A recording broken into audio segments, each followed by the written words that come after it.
Okay, welcome to the Wednesday afternoon meeting. Public Works is on here.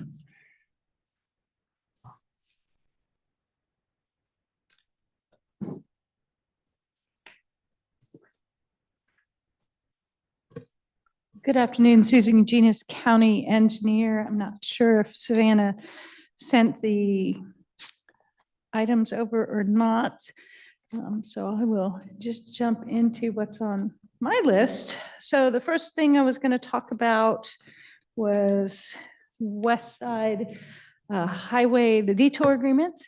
So this is for the sinkhole and culvert at approximately mile post 9.55. There it is. I couldn't read my own notes and I typed them even. So WashDOT has sent over an agreement for the signature by the county to set up a detour to do repairs of the culvert and sinkhole. They are looking at doing a detour route on to Cook Ferry and then Hoyer and then closing down the highway so they can repair that culvert. Their construction schedule is July through October 31st. And so that they're requesting that we enter into their standard agreement. This agreement does include a section that discusses maintenance and repair if this causes excess damage to our roadway, because obviously these are local access roads and we'll be carrying a heavier load of traffic. They will fund upgrades and repairs on that system.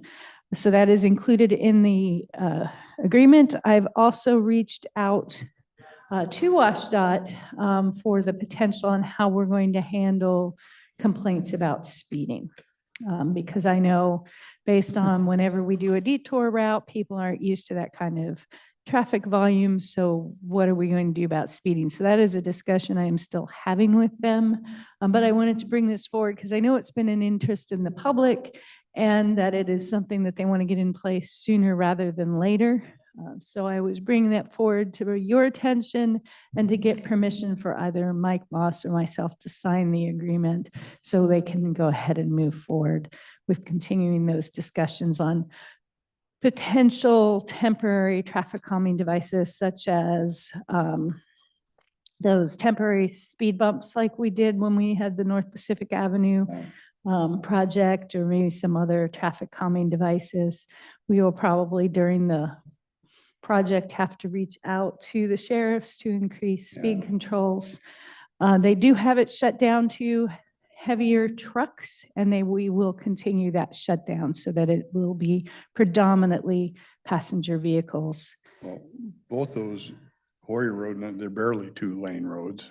Yes. So I think the idea on the speed bumps like you did down here when you had route when you were doing a bridge worked pretty well, I think.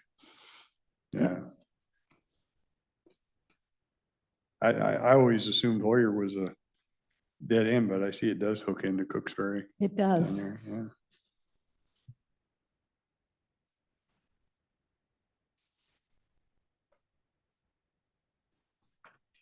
So go ahead.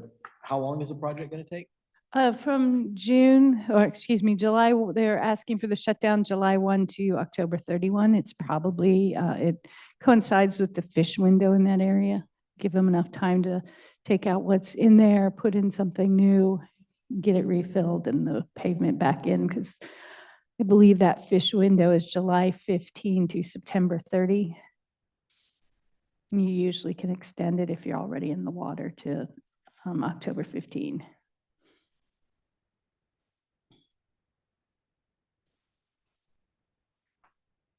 So you just need permission from us to let you or Mike sign this thing and go Yes. forward? Yes.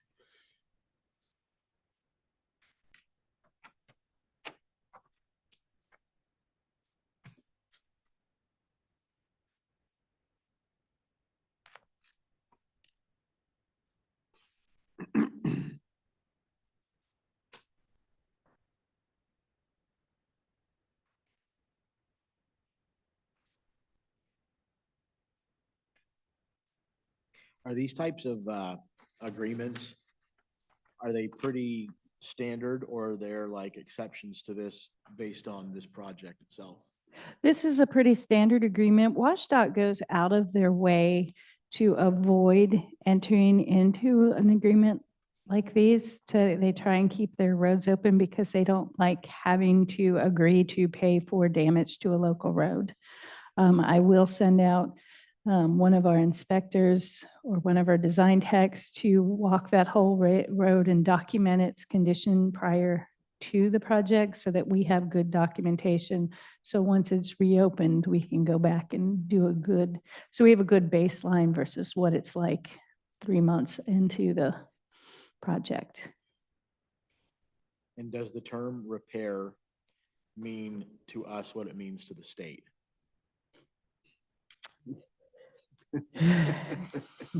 That sounds like a loaded question. That is kind of a loaded question.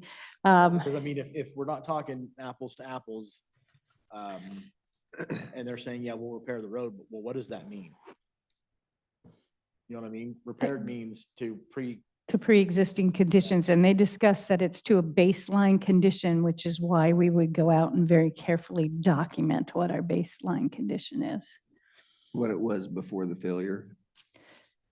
What our road was before they start running the detour on it. So their repair of West Side Highway and what condition they leave it in at the end, we have no real control over, but how they reestablish our road, if it's they come back and they chip seal it, or they have to do an overlay, or there's one section that they need to dig out, will be based on the baseline survey. Okay, so the condition before the detour. Conditions before the detour will be reestablished on Hoyer and Cooks Ferry.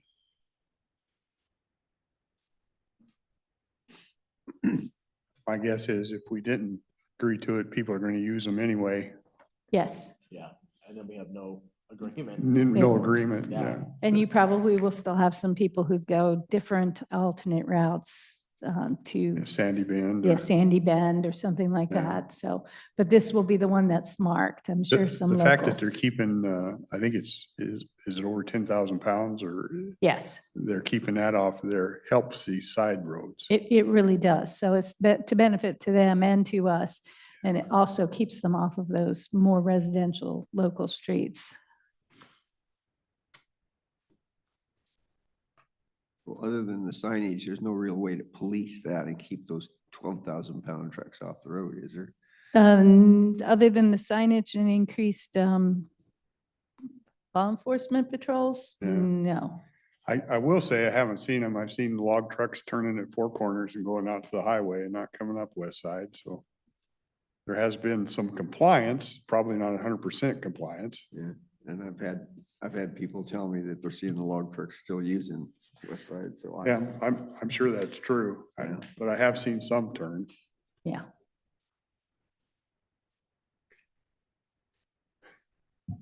Any issue with her signing this? I think Not at all. we're okay with you. Okay.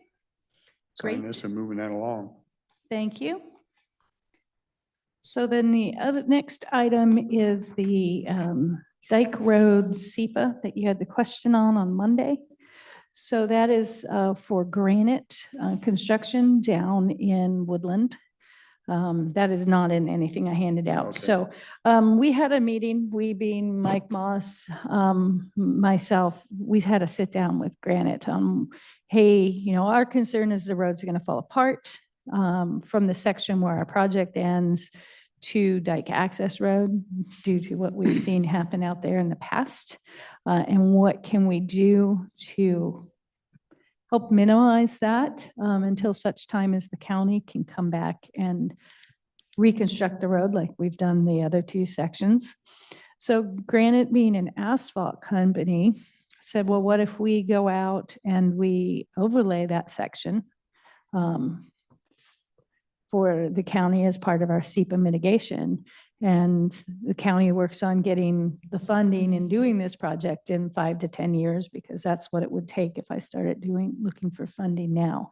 So that is the proposal from them for the county. And in addition to that, they met with the Dyking District down there, because this road is on the dike and came to an agreement that they would restrict the truck traffic on Dike Road during high water events. And we have a set elevation based on the elevation the diking district has seen historically. When that water is up that high for more than 24 hours, they start noticing the road moving, and they were amendable to that condition also. So I was being asked if we were willing to move forward with those conditions, and I wanted to bring it to the board to see if they were willing to come to an agreement, because it would require us entering into an agreement with Granite to get this taken care of. So as part of the mitigation, they'll provide the overlay, Yes, and we won't have to do that. And then the other part, it comes from the diking district itself. yes, that we would post the road when it reaches a certain elevation to restrict the truck traffic during those high water events. And Granite was agreeable to that because most of the high water events occur when their main business isn't occurring. Yeah. So, Did you say that the road moves during high water? Is that what you said? well, okay. Moves is a relative term. So if you ever talk about, when you're building a road, what they'll generally do to see how stable the base is they'll do a proof roll. And if your base isn't stable and you run a truck over it, the material pumps. You can see it roll like waves with the roadway. And that's what I meant by move. I guess I needed to be more careful with my terminology. So it's a pumping action. You can see that it depresses and comes back up over heavier equipment running across it. So ultimately, if there's damage to the dike, who's responsible for that, us or the diking district? So the diking district is responsible for maintenance of the dike. We're just responsible for the road. So the dike was there prior to the road. So we have a waiver to operate and maintain a road on top of the dike. Now, But the dike's the foundation for the road, so how much weight can it bear? I mean, there's somebody's got to do a calculation somewhere. I know that's one of the worries, the dike and the road for the Port of Woodland wanting to transport sand off of Austin Point yes. in large trucks. And the issue is A, the road, but B, the dike underneath it. And so one of the things that the district is doing besides this is starting to do a real study on the dike foundation moving forward to see what, if anything, needs to be done to reinforce that dike. Does that same concern not affect Granite? Not with this agreement. They don't seem to be overly concerned if we set that level. Because when they're hauling heavy sand, not in the winter, we don't see the same impacts. It's when the levee gets saturated that you start seeing that movement in it. Okay.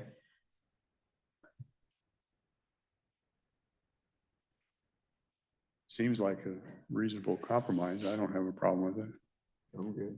Yeah. All right. As a side note, I learned all about that dike.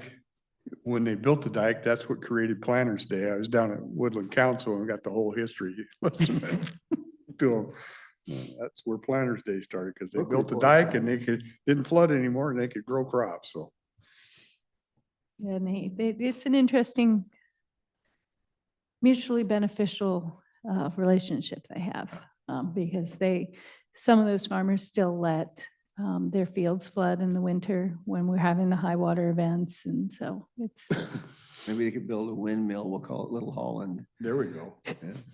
except they do. unfortunately. I don't know if he grows, I think he grows the bulbs indoors anymore, but they do have the bulb farm down there. Yeah, unfortunately, the bulb farm is going away. They used to, when my kids were little, we went to the Tulip Festival down there all the time. Yeah. So it was a lot of fun. Okay. Okay, so I'm glad everybody's sitting down. I have a request to give permission for the chairman to sign temporary and permanent easements on Tower Road with Mr. and Mrs. Belfield. Oh, awesome. That's good. It's very good news, so. Yeah. It's awesome. You guys ever went out there? It'd be worth a trip. Yes, I think, because you'd see, if you're headed Tower and you'd be headed east, right? Coming that way over it. Their house is just past the temporary bridge on the left.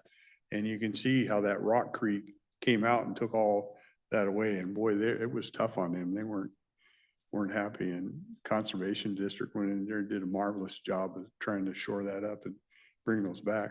I just think it's an interesting trip to see everything they did. yeah, it's a definite worthwhile trip. I mean, And- I can show you pictures and you just really don't get the scale of it until you're And out when you there. look at, you got to realize when that went out, there was no bridge there. It was pavement over a culvert. So that the big hole you'll see was all Mount St. Helens ash that had blocked that for 40+ years. And then you see the amount that came out of there. It's kind of amazing. It's stunning, actually. It's And so quite what's the impressive. easement for? When we put the permanent bridge in, we're gonna have to be on their property and do some work and stuff. And so I was a little concerned because they weren't happy with the county. I was a little concerned that, They weren't gonna do it. yeah. So we have a permanent easement of 0.04 acres and then a temporary construction easement because as part of the project, we're actually raising the road grade a little bit. So we're going to have to reconstruct their driveway, which is actually a benefit for them because their driveway is currently quite steep. So by raising the road, we'll be able to flatten out the grade of their driveway some too. So that's going to be a nice added benefit for them. I'm sure that it'll be a nuisance when the construction's occurring for them, but in the end, it'll be a nicer situation. Yeah. All right. That wash out. Hmm? When did that wash out? Oh, What year? 2020. I wasn't in office yet, so I remember sitting here though and listening to the conversation. So it had to be, Was it 2? it might have been 22, I think it was 22, the winter of Yeah. 22.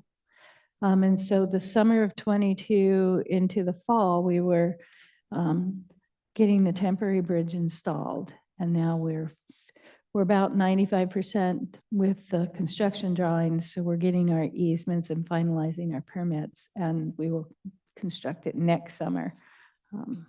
So, and when we take out that temporary bridge, we own that bridge instead of renting the bridge. The decision was made to purchase it. So it's it's like a big tinker toy. So there's 20-foot sections. So it's currently 140-foot span. It's either 130 or 140-foot span. So when we take it out, you can reinstall just pieces to make whatever span that you need. So that's a benefit for us because if you don't know, we own, besides this bridge, we own 2 temporary bridges going into that winter. We have one deployed out on Pleasant Hill, and the other is permanently installed on the Ostrander bypass on the Warehouser Road. So those are 2 temporary bridges that we have in stock. And not only do we use them for when we have washouts, a lot of times when we're doing culvert or bridge projects, we let the contractors use them to create bypass roads. So they are useful for us, and I can see us using them in the future too. I would have never given it a thought, but now that you've described it as a tinker toy bridge, I can't imagine what my confidence level is. Oh, the Army uses. Whoa. No, not Legos, tinker Not toy. Legos, It's, yeah, tinker toys. have you ever seen the Army deploy a bridge? Some of those bridges that they put out in temporary situations, it is the same bridge that they use. So they run Army vehicles over it all the time. It is fully rated for full-size loads. So. Okay. Sorry, I gave you the tinker toy image. It's That's- just like you can pick Well, them you up know and what's mix gonna and be match. playing through my head when I go over it. Oh, So You need my signature on that and you just need the commissioners to say that that's okay. Yes. Okay. I'm good. Okay, I'm just full of fun stuff today. So I have received a request from the Cowlitz Indian tribe about adding 4 county roadways to let me make sure I say it correctly, the National Tribal Transportation Facilities Inventory. They've requested that a letter comes from the county in support of adding those roadways to be forwarded on to the Bureau of Indian Affairs. So they're looking at West Side Highway running from the county line down to Chapman Road, and then Olaquah Crossing and Meekler. Olaquah Crossing comes directly off West Side Highway, dead ends into Meekler, and then Meekler continues on down to the Cowlitz. They own the property at the end of Meekler Road along the Cowlitz, so that is why that is important to them. And then the section of Willow Grove, I call it the back side, but it's the opposite side from where the park is. So that along the slough, so this one closest to Ocean Beach Highway.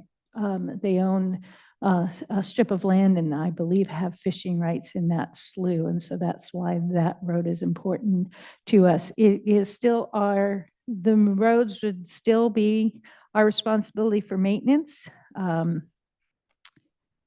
And we would continue to maintain them as part of the program. It just opens up some potential funding through the federal government for future projects out there. I've been told by other counties, because I discussed it with other counties, that it is especially useful during emergencies, that if it's on the federal lands or the tribal transportation facility inventory, that your emergency money tends to come faster. Well, the first 3 are out by my house. Yes. And the other one's over. I wonder this is way off topic, they have any plans out? Out at the There? end, They I just don't own know of property any there and- plans. I think they use it for recreation. I Okay. don't know if they have any specific plans. We used to have a bridge at that location and then it moved over so. Gotcha. We just talked about the fact West Side Highway is a state, right? Why This is it on is, this list for us? the West Side Highway is state up until Four Corners. Four Corners north to county line is a county roadway. The state highway goes up to Four Corners, goes across the Castle Rock Bridge and connects back into I-5. So everything north of Four Corners, except the small portion that city, is county roadway. Okay. So we maintain these roads even though it goes onto their land all the way to the dead ends on these roads? So the property that Meekler is more recently been acquired, is my understanding. So it's always been a county road. And there are quite a few roads in other counties that go through all tribally owned land that are county roadways.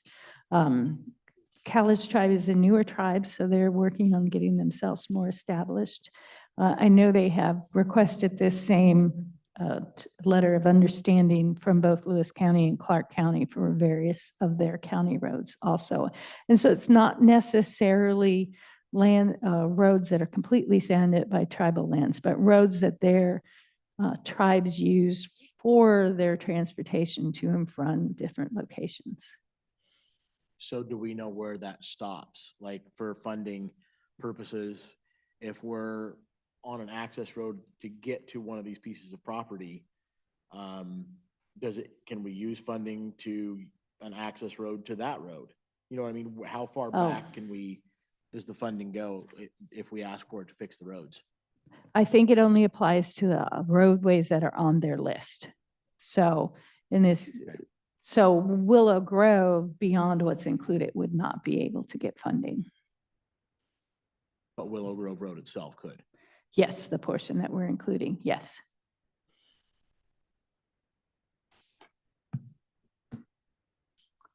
So what I'm looking for is authority to sign this letter and send it on to the tribe or revise it, whatever the pleasure of the board is. Well, based on what I see, it looks like it doesn't hurt us, but it may help us with funding. Yeah. Is that what that looks like? Yes. That's what it kind of I'm looks all like for to me spending too. Yeah. somebody else's money. It's not our county tax dollars. I'm good. Yeah. I might have the best section of West Side going right by my highway. You just might. Actually, don't you already have the best section going past your Well, house? Because yeah, it's you county guys, maintained? you guys built a big shoulder there. Big enough for a party? Well, you can park semis on it. I mean, they built a nice shoulder there. I had one guy out there dancing, taking off his clothes and smoking something the other night. And I thought, well, Did you get that a film? That would have been a first. I should have. He said, well, just don't walk up the hill. Stay down here. You won't like the results up the hill. The only other thing I had before we moved on to the other items, I just wanted to mention, it's not on this list. The Port of Kalama keeps reaching out to about the Tote Road vacation. Our right-of-way staff is working on that, and they are about to reach out to them again because we found a little glitch that we need to discuss with them prior to getting it on the board agenda. So it is on our list.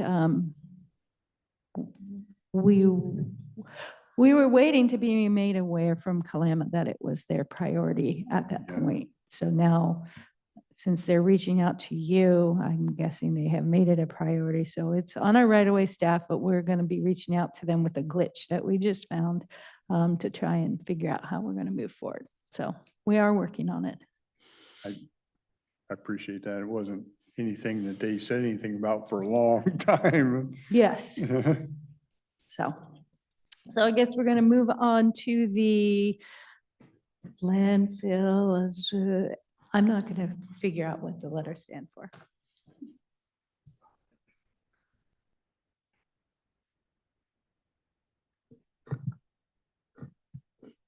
Afternoon, Commissioners. Sean Rowe, Public Works. First item we have here is LaSWIFA grant, which stands for Local Solid Waste Financial Assistance Grant. This is a allocation-based grant that runs every 2 years.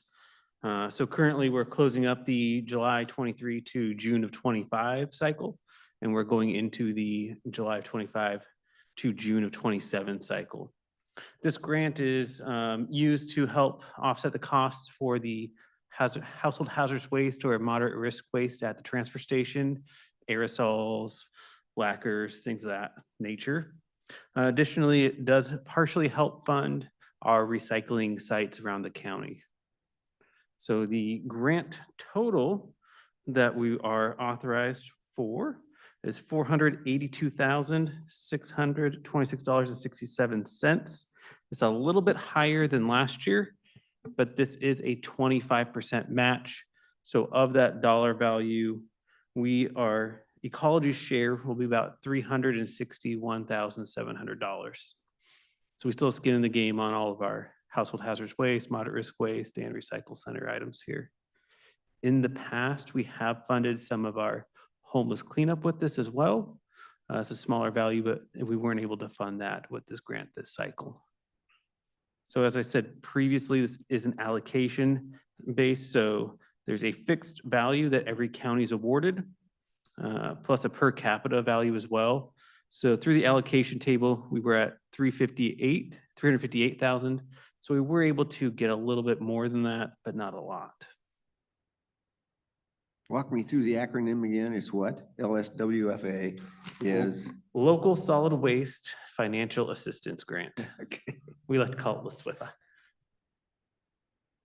And I when you call say it the old name. recycling, you're just talking about like recycling bins that are placed around the county Mm-hmm. and the service to pick them up and empty them. Correct. Yeah. So In that, that's covered through our waste control contract. And so they just cover part of that fee. And our household hazardous waste events. Yeah. So under our household hazardous waste and moderate risk waste, we do annually 4 mobile collection events at each of the major cities throughout the county. I wish it was higher attended. So we'll go to Castle Rock during their cleanup days, Kalama, Woodland, and then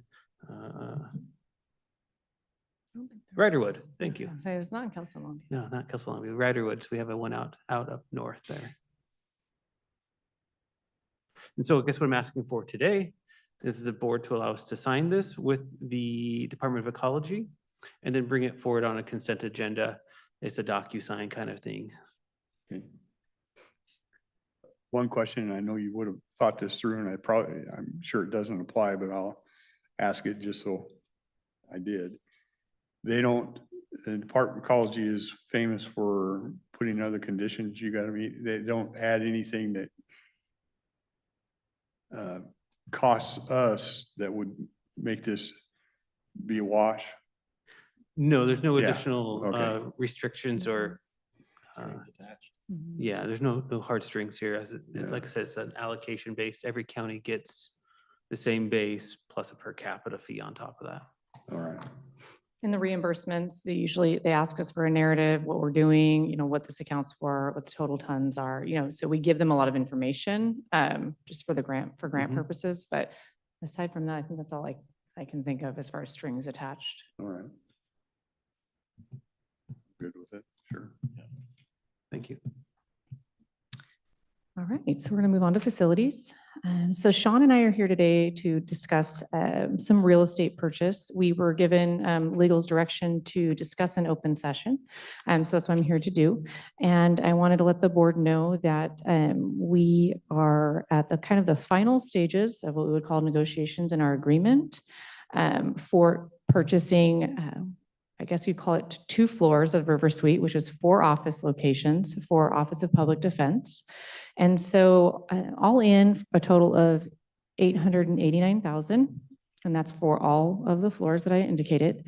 I have that breakdown and documentation ready, and I can send it for review. Just want to make sure I'm saying the right things in the right way. So essentially what we're here to discuss with you today is just a high level understanding that we have come to an agreed price and terms, and we're looking to close in August. And we wanted to make sure the board was okay for us to move forward with this process and move forward in the closing. I'll also add, we're doing a walkthrough of those locations on the 24th. It's Monday. Maybe you weren't invited, no. But if the board can't make it, because that's, I think, during your normal 11 o'clock Monday session, we could also schedule another time for individual board members to take a tour. That would be preference. And so this worked out the way that we were hoping, everything that we wanted out of it? Yes, so it is below our targeted, I guess, limitations or direction given. And so now that we're at that point and we're below that direction, we thought it was time to come. We are happy with where we ended up here. I know OPD is very happy and eager. So I think all in all, and I'll let Sean answer if he has anything else to add as far as any negatives or anything to consider. I don't think so. I think we're in a good spot and ready to give that a recommendation to the board to move forward. Have we publicly talked about why we made the decision to go there as opposed to the annex with the OPD? No. No. Not that I know of. Mm-mm. So just for public and the crowd, so Susan, but anybody online, we were moving forward with previous direction from the board to put OPD and their staff into the annex building, which is right across the street here. Unfortunately, as we were making those improvements, we suffered some significant water damage that resulted in a claim and some risk involvement, but that space has been recently renovated. However, it's renovated to its previous state. We were still anticipating about anywhere from, I guess, and ballparking, but $800,000 to $1 million in renovations at that building to get it up to where we needed attorneys to be housed. And so it was a considerable expense. And at that time, we didn't have a lot of options as a county. And so we were moving forward. However, in the amount of time it took to do all of our renovations there and get back to where we needed to be, the location that we're currently housed OPD at became for sale. The reason we were a little bit, I wouldn't say standoffish, but apprehensive about purchasing the current space there is we only occupy one floor.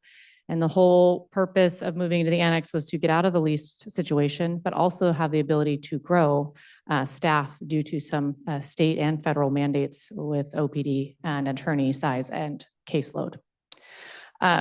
So when a second floor came up for sale at that location for about the same price we thought, and a lesser timeline, we thought we brought it to the board to let the board decide what direction they would like us to continue to go, being that the price was about the same, but the timeline was sped up and the office location is improved. They have a pretty renovated space as well over there, at least on the third floor specifically, and parking was abundant and the location was good. So the board at that time did give us the okay to at least move forward in seeing if we could get to a reasonable price to purchase the 2 floors at River Suites.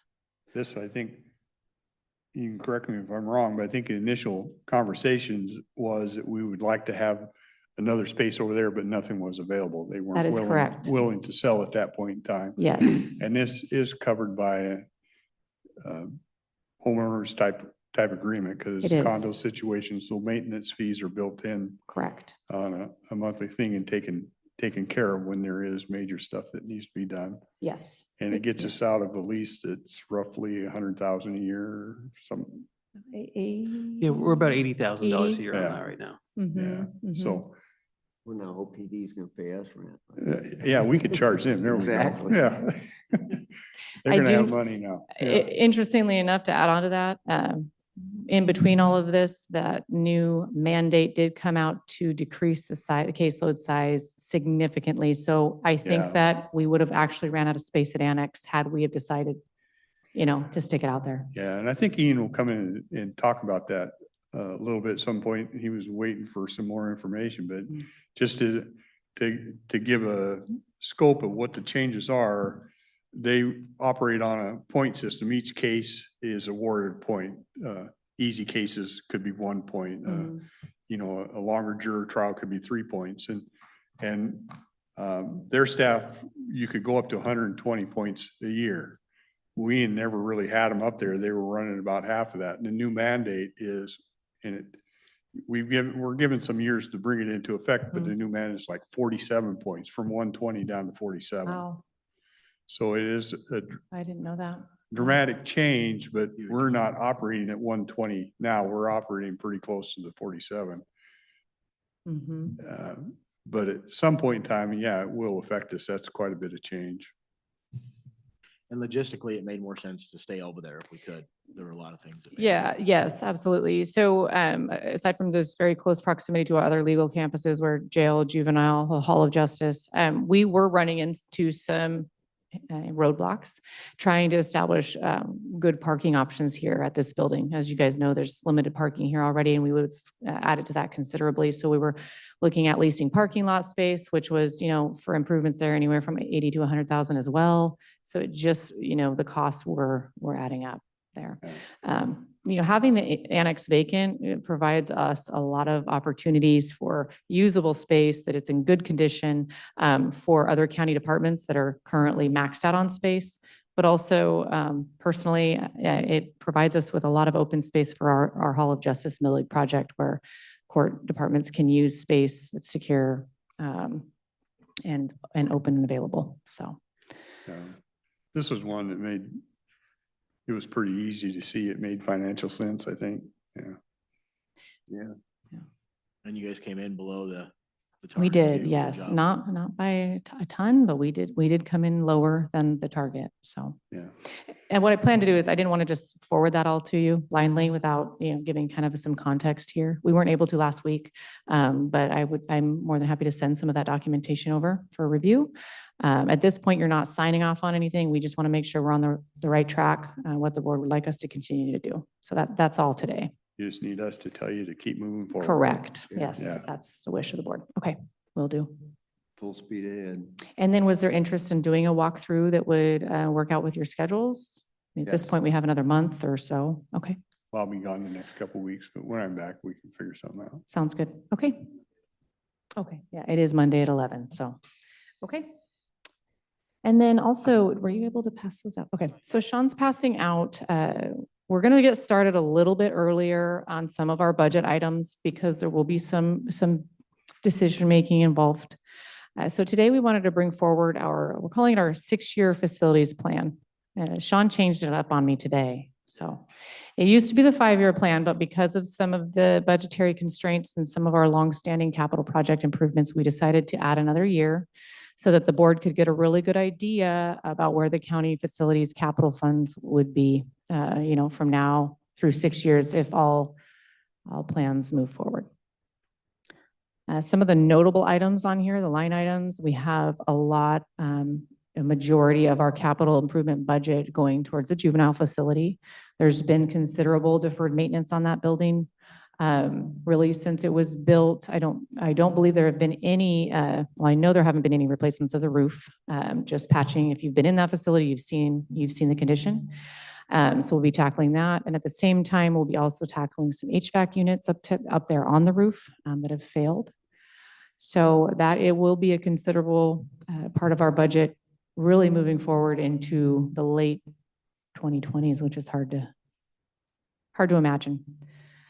And so what that does to the rest of our facilities budget is really, diminishes any other large capital improvement projects, which is to be expected.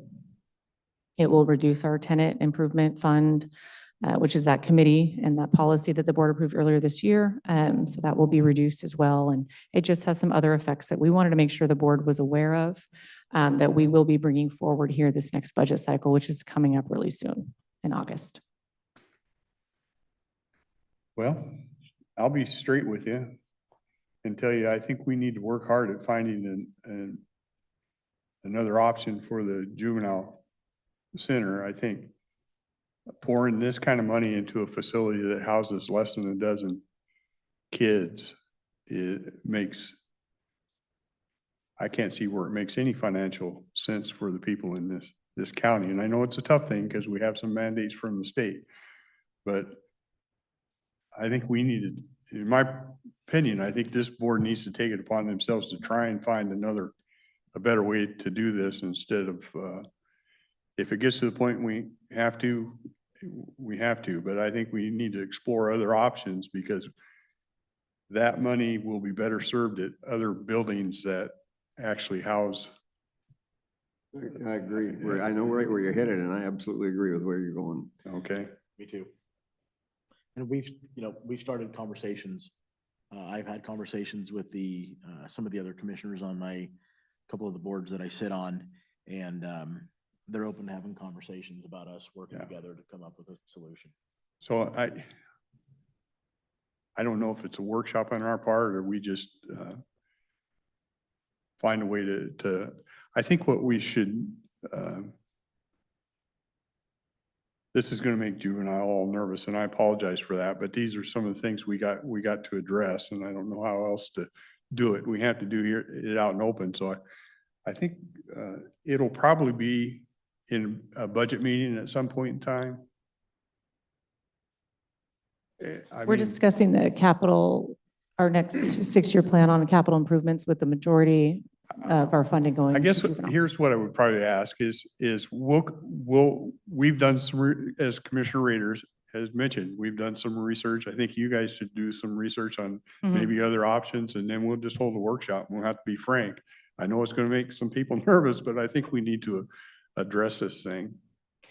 So what we can do as a team is get together. I think Superior Court oversees juvenile. So just touch base with them, get some. And I know they won't like it, but I don't know how else to approach it. It just seems ludicrous to throw all kinds of money into a facility for less than a dozen kids.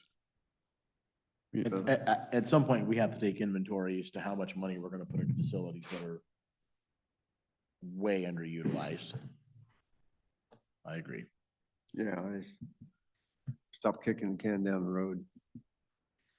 Would it be appropriate, I don't mean to call Kelly out, would you be appropriate to include the clerk of the board in these discussions so that there's some awareness crossing over to the board and, okay, Sure, if you're okay with that, okay.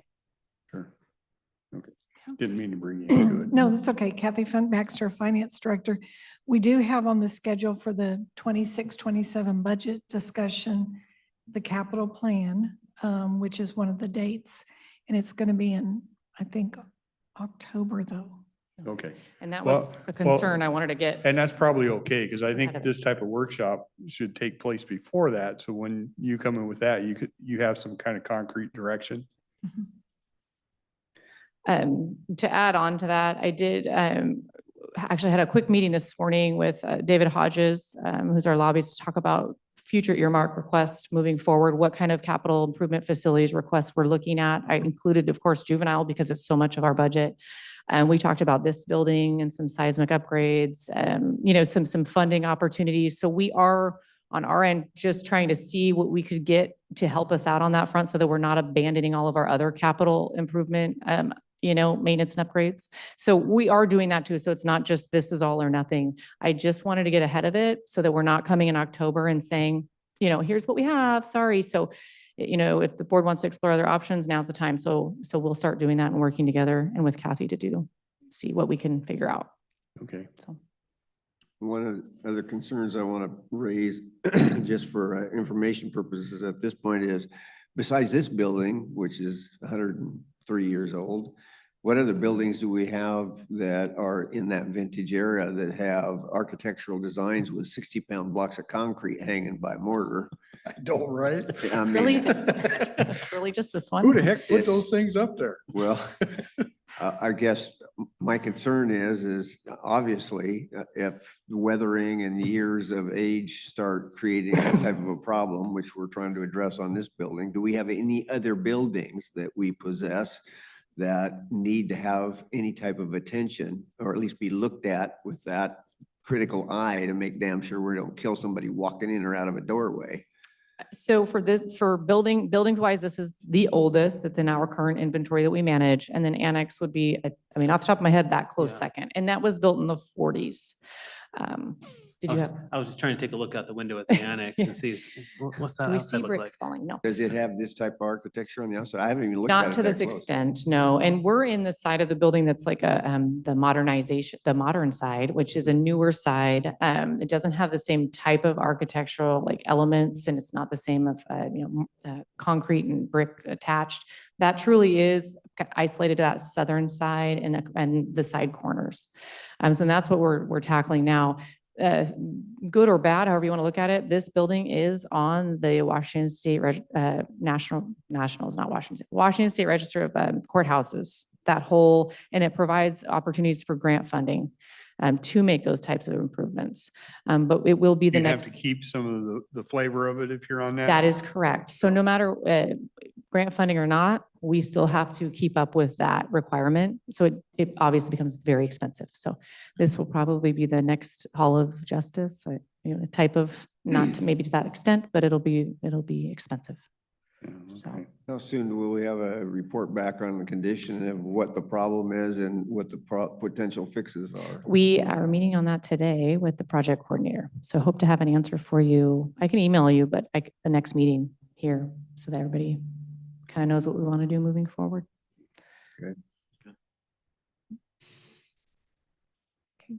Okay. All right. Did you And get you got what you needed on that? yeah, and if you What- guys want to keep this, if you have ideas, opinions, yeah, we can talk about it and when we're here on a Wednesday or any other time. So Okay, that is all I had on our agenda. okay. Anything for us today? I don't think so. All right, thank you, Commissioners. Okay, thank you. Couple quick items for my seatmates here. The Washington County's risk pool, Kathy, you usually attend this, or you're not able to attend this, and so we're looking if I won't be around, I won't be attending. I'll be over in Idaho those days, but I didn't know if one of you guys wanted to, I think you've been to a risk pool thing before, if one wants to do that or not. July 30th to August 1st, so a couple days over in Walla Walla. So I'll just make, if one of you is available and wants to do that, we'll just, can I give it to you and you can work it out with them? I should be able to make that. Okay. I think the other thing you had for me was this Yale Valley Library District trustee. We approved this person and they were going to start July 31st because that one was, am I saying this right? When the other people were going away. But the other people have already gone away, so they want to run it by us, and I don't think we care No. if they start early. Nope. No, Yeah, okay. no. If we have a little bit of time, I followed up with Jennifer on the bike lane thing. I had a conversation with her. She sent me an email with a picture of what they're actually Oh, proposing. on that letter request. Yeah, on that letter. Okay.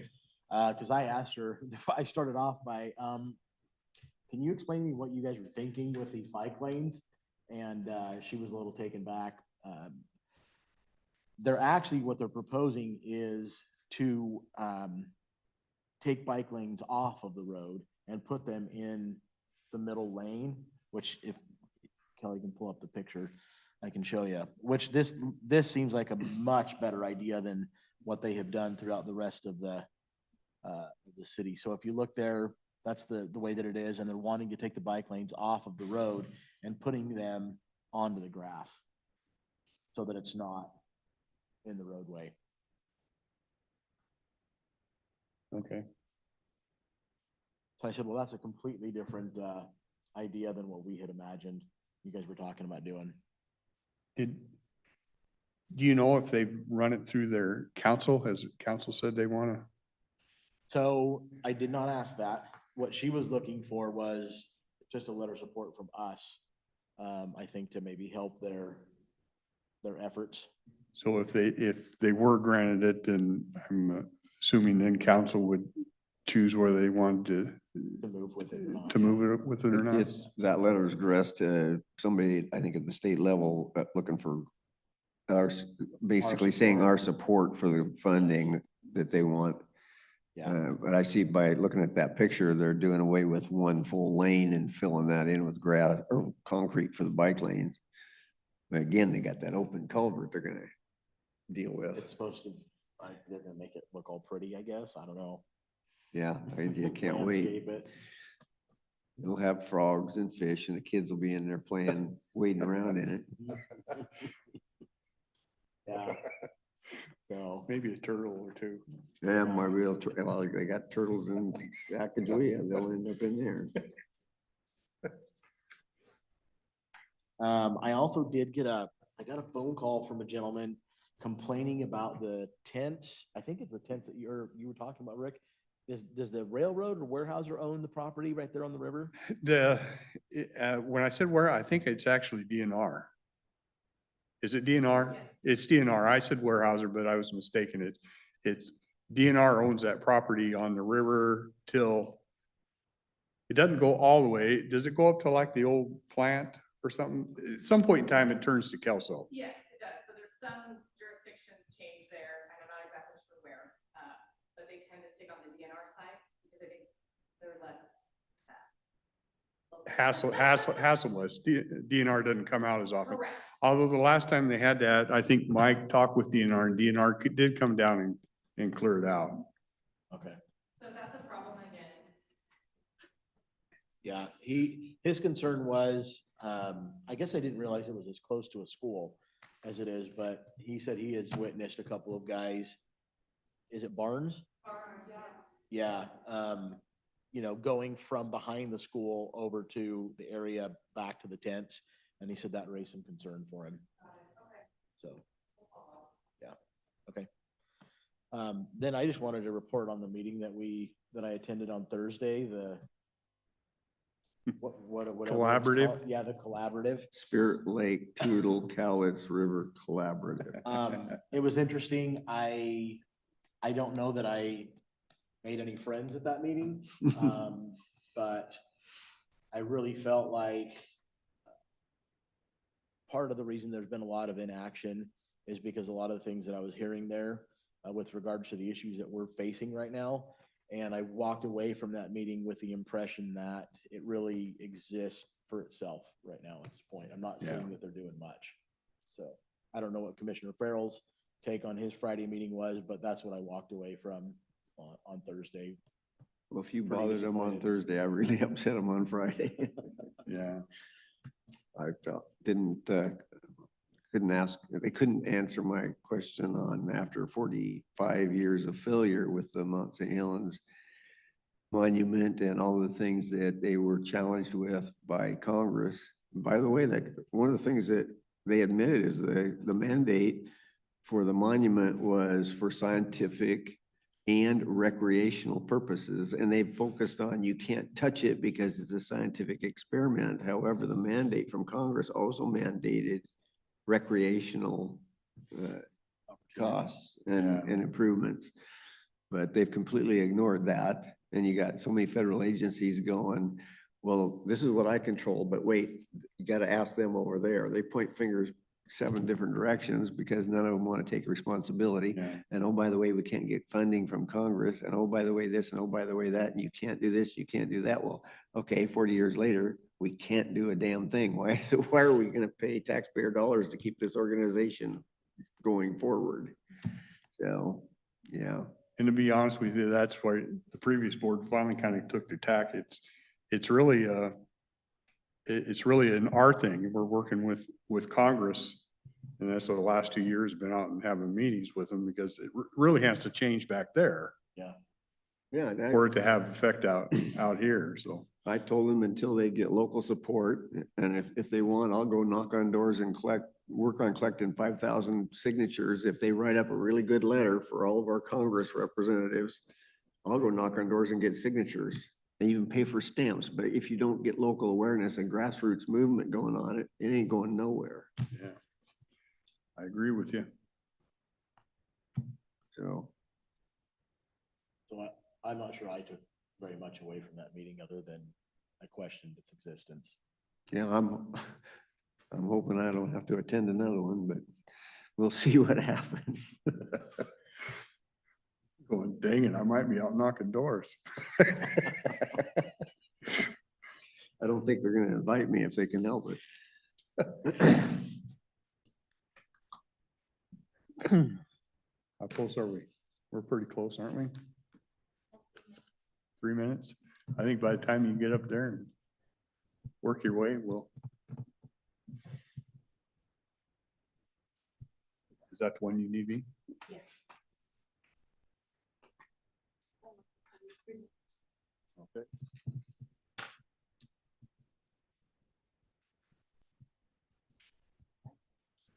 There it is. Oh, just a matter of me finding the right tab.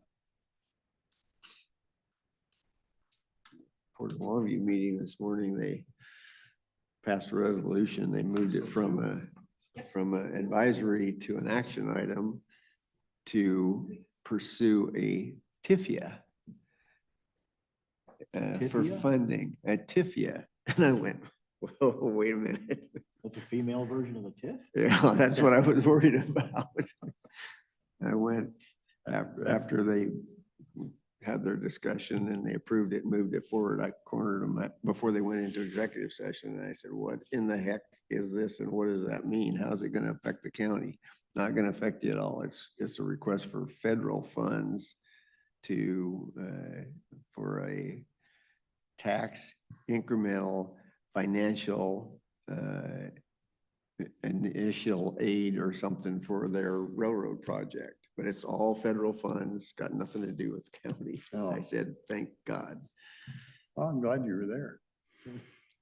Quick question for you before you get started, because I had a call yesterday or Monday, and I think I might have sent you a note. Are we getting title, fire district was saying, I'm hearing we're not getting Title III funds this year. Is that true or not true, or do you know? And it's true. So no title. No Title III funds. It's expired and they haven't been able to secure additional funds for that program. at the federal level. We use those funds in the past for, I think Cowlitz and Tootle split those because they'll take fire calls outside of their district and it helps cover them out of the district. They'll run up to the monument. And I don't need the answer now, but if you see any other, it was, I think, $11,000 last year. We're not talking about a huge sum. Yeah. If you Well- see any other place that is available to help them, maybe we want to take a look at that. Okay. It makes sure that they will run up to the monument if somebody has some issues up there.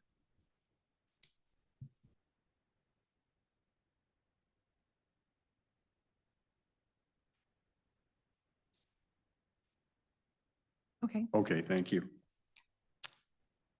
I have one idea, but I'll go back and research it a little bit.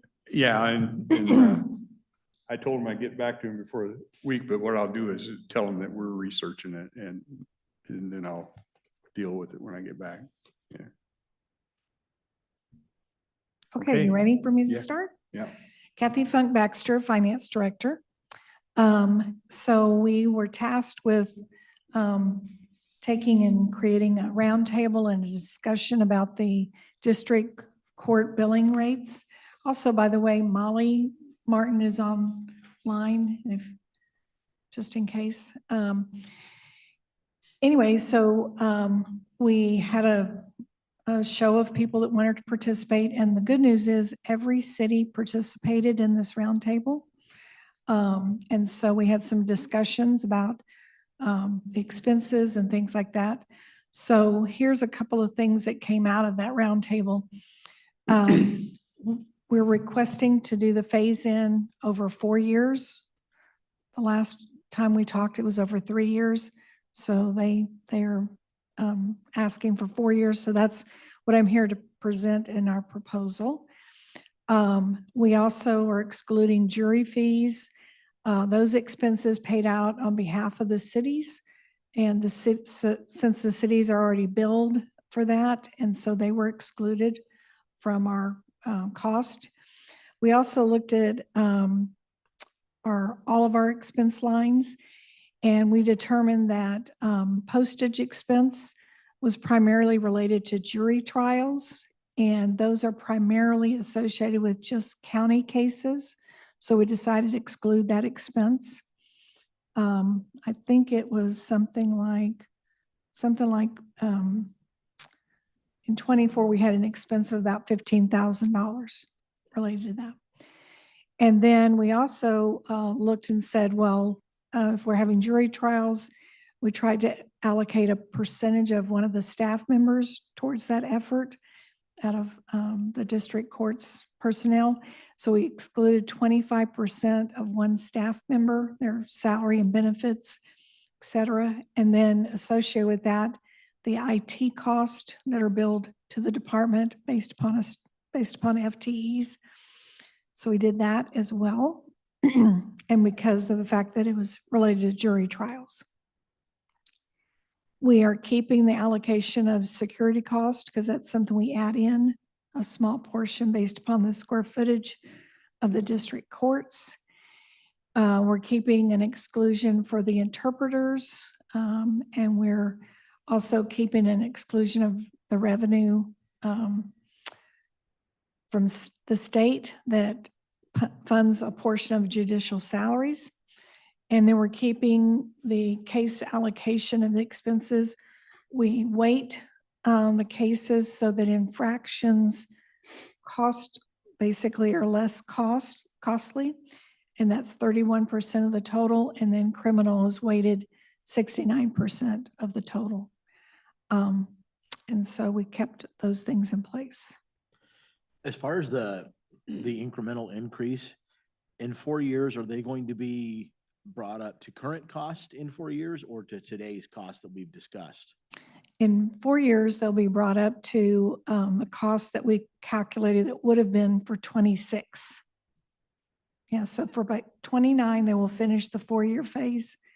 And then we will recalculate actual cost for the 2030 billing. Okay. So they'll probably see another jump then. But I would assume it wouldn't be Too much. exorbitant, yeah. Because we haven't been costing out a full cost absorption rate. And everything you're showing us today, the cities, they all said we can live with this? With minimal grumbling or? Yeah. Well, we basically agreed with all the ground rules of what we're going to allocate All and right, that we would do it over 4 years. okay. With this.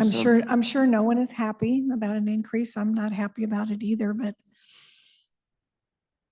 Well, one of the comments was,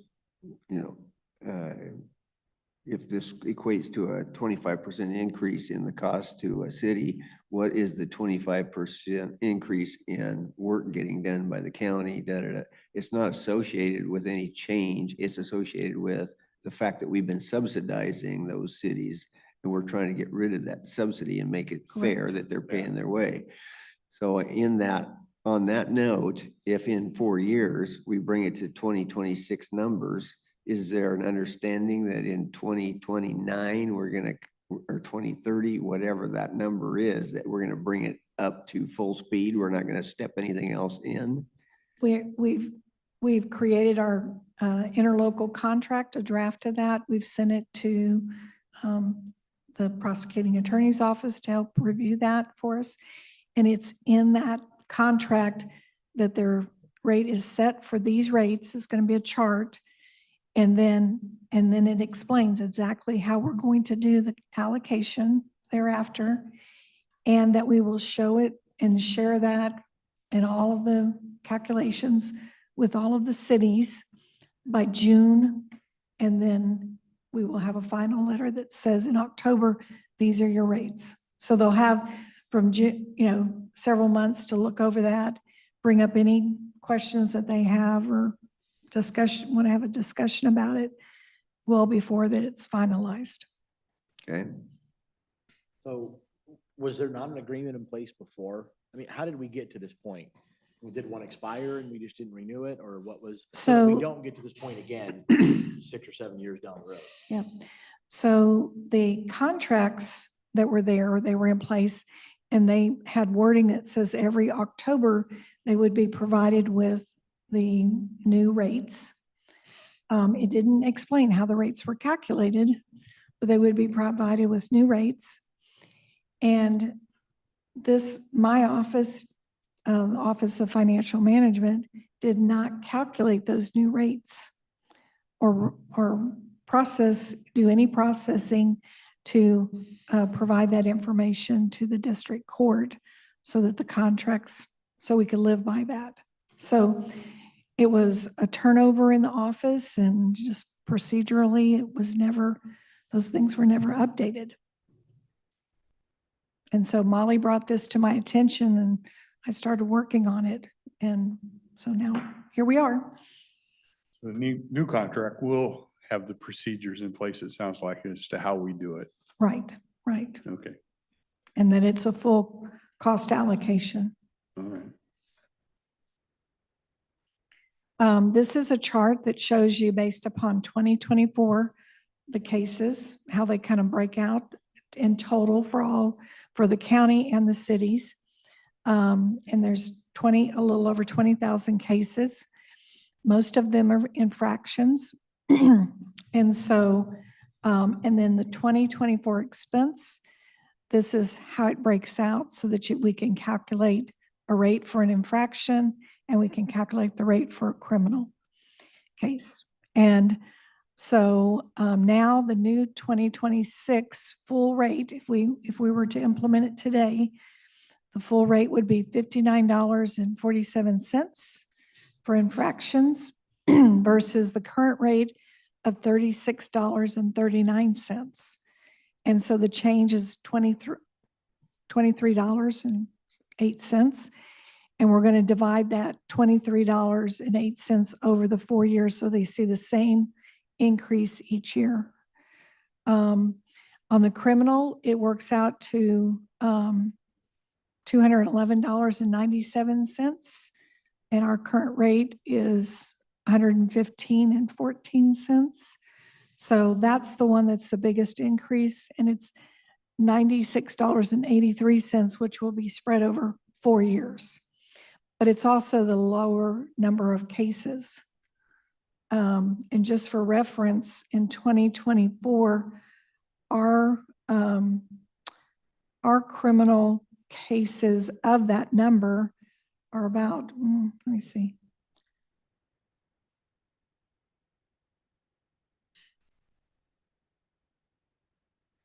Our number is about 5,000 of that 8,000, in that range. Oh, okay.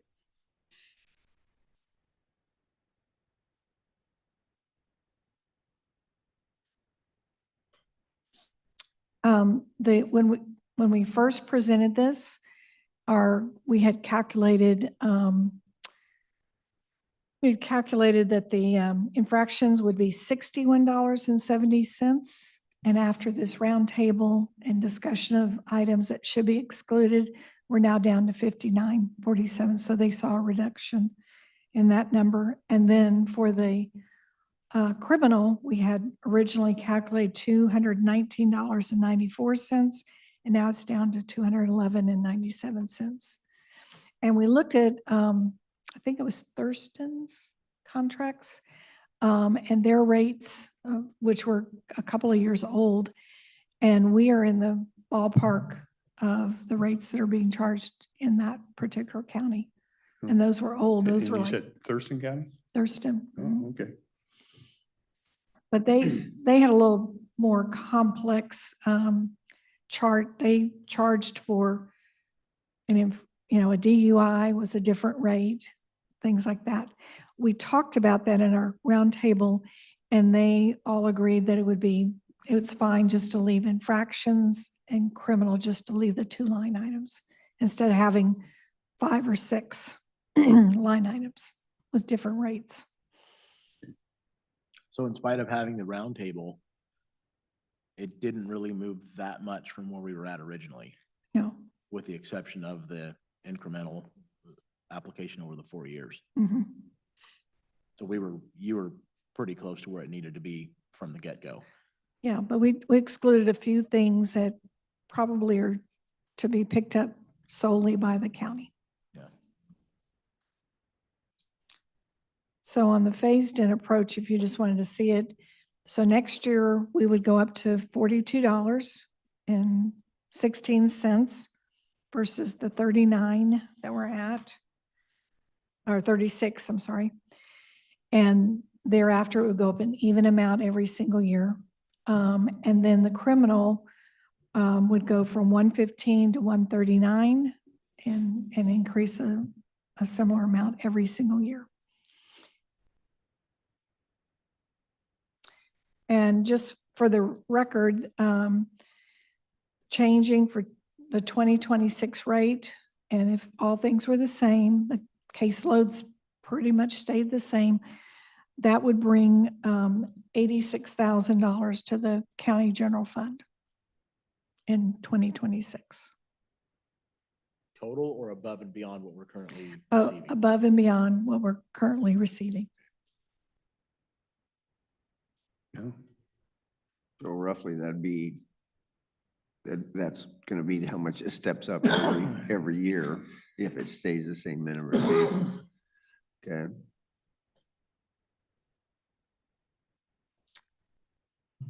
Good job. Yeah, good work on that. Yeah.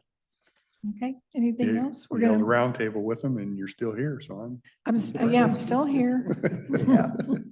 I think that was the right approach, though, to have a Yeah. roundtable with them Yeah. and get buy-in from their part. I think. Yeah, I learned some things too in the discussion, and so I think we're on the right track. I think it's the fair model that everybody shares in the cost, and we've excluded some things that we should take 100%. So So you're having the new agreement being worked on and we'll see it at some point in time here. yes, Yeah, yeah. okay. So, and everybody will have the same contract. So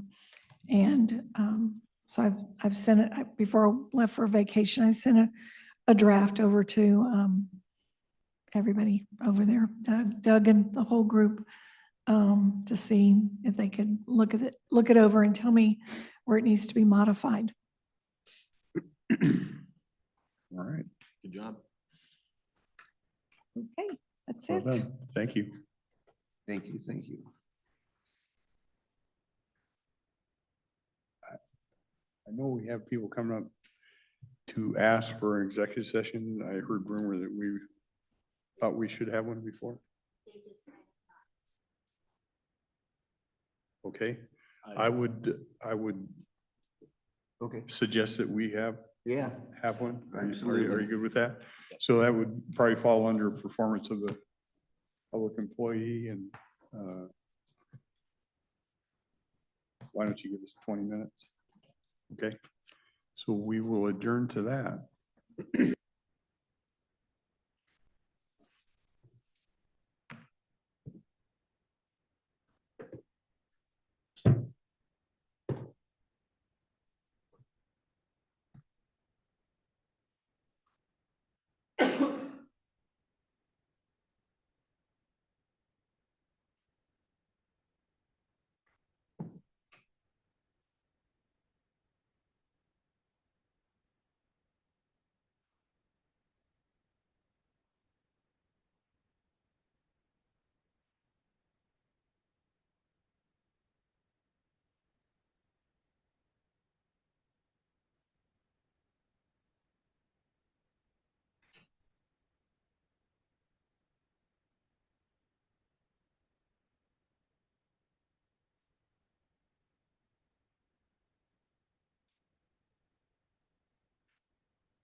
The board is extending the executive session an additional 10 minutes until 3:16.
I still told Tracy, just remember, we love you.